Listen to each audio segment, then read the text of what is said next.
I'm Abby Dopowski, and today I'm going to show you why you should adopt, don't shop. Currently, there aren't enough people adopting animals from shelters nationwide to reduce the amount of animals in shelters. Without change, more and more animals will die.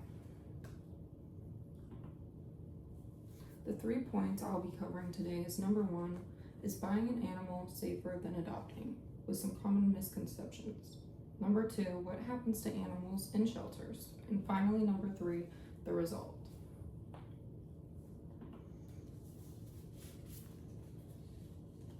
My first point, is buying an animal safer than adopting?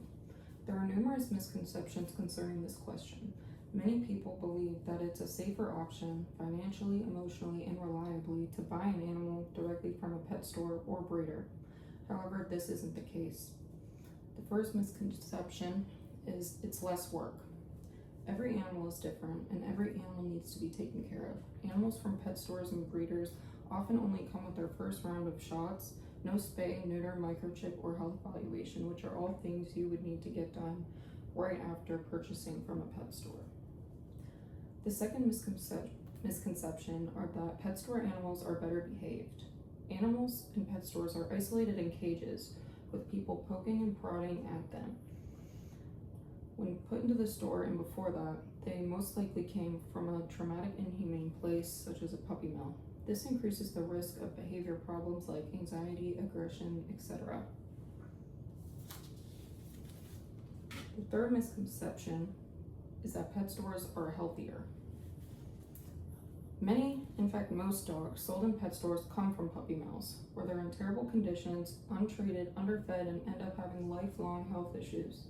It's also risky buying from a breeder because of inbreeding. To keep the traits that buyers are craving in their dog, many times breeders will breed in the same genetic line, which comes with inherited illness and disease. In shelters, most of the time, dogs are mixed breeds. They're genetically diverse, significantly decreasing the risk of hereditary disease. Most shelters also provide all of the animal's known medical history and records, while most pet stores and breeders don't disclose this information, expecting the buyer to take care of it. Now that we've gone over some misconceptions about buying pets versus adopting, it's important to recognize the result of animals who are given to the shelters.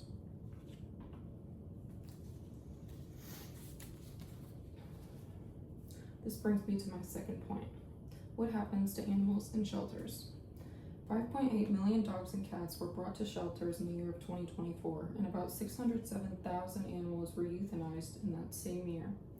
This graph shows what happened to animals in shelters in the year of 2021.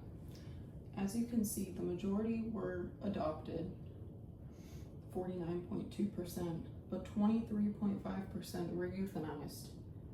That's a big amount that is very significant. As you can see, although most were adopted, there was still a very significant amount of dogs euthanized, which leads to my next point about the result from this. So the result. Overcrowded shelters are the problem. More and more animals are brought to shelters while less and less are leaving.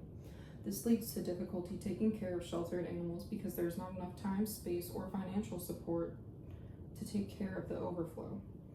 It then increases rates of euthanized animals.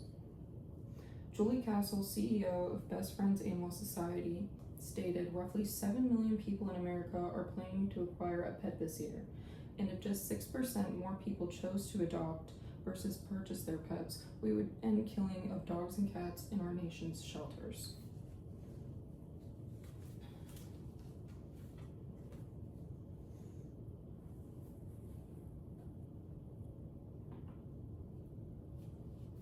This leads to my conclusion. What you can do. When wanting to get a pet, adopt. And if you can't adopt, look into volunteering or donating, because every single minute and dollar counts. Don't forget about the ones in the shelter who have been just waiting for someone to come and pick them up to save their life.